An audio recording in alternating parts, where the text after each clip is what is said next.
We are back with Betsy Mayotte with the Institute of Student Loan Advisors, talking everything student loans. All right, here's some of the questions that have been coming through.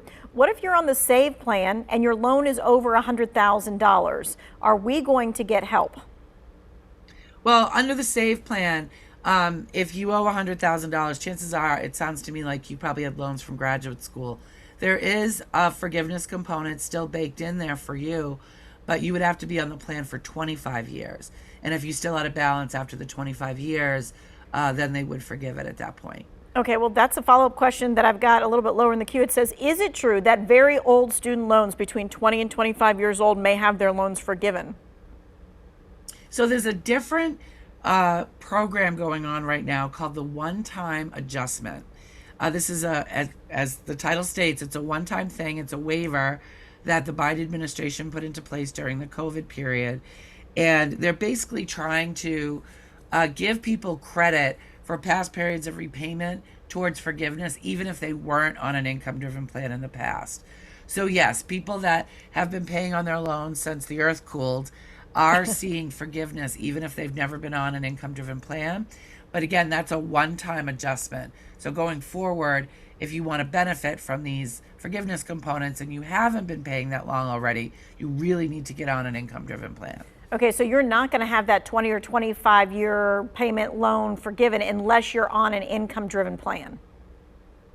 After this one-time adjustment is over, yes. Okay. All right, so then someone's asking, if I'm not in the SAVE plan, but I've been paying since 2005, which would make it almost 25 years old, do I qualify for forgiveness? You might under the one-time adjustment, but there's a lot of variables there.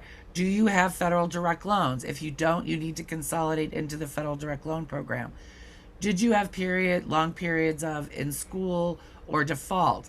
Those don't count towards the 20-25 year counter.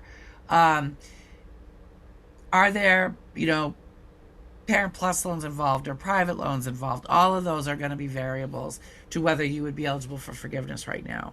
All right, so this question is, do you have to be enrolled in an IDR or an ICR to receive loan forgiveness? And what are those two things? Oh, the alphabet soup that is student loan acronyms. So IDR refers to income-driven plan.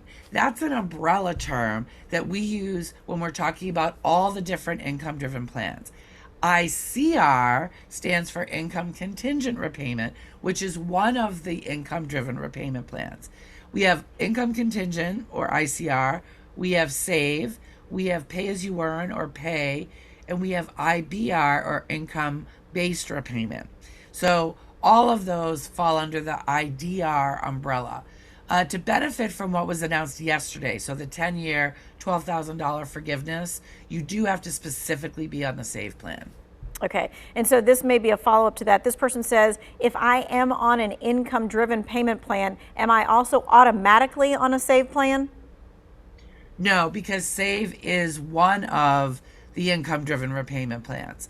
So if all you know is that you're on a payment plan based on your income, you need to log on to your servicer account and see which one it is. Does it say SAVE? If it doesn't say SAVE, you're not on SAVE. You're on one of the other ones. Okay. And then this person is asking, are there any programs for Parent Plus loans? There are. So Parent Plus loans by themselves are not eligible for any of the income-driven plans. However, if they consolidate them once, they become eligible for income contingent repayment, which I mentioned a few minutes ago. Parent Plus loans are also eligible for public service loan forgiveness if the actual parent borrower is working for an eligible nonprofit or a government employer. And then there's a loophole that we need a whole other program to get into, but I call it the double super secret consolidation loophole for Parent Plus loans. Your viewers, if they're interested in learning more about that, if they go to our website, which is freestudentloanadvice.org, and look at the consolidation page, there's all the information about the double consolidation loophole for Parent Plus loans. Gotcha. Okay. All right. We've got a few more questions in the queue. We can take a few more questions when we come back after this break.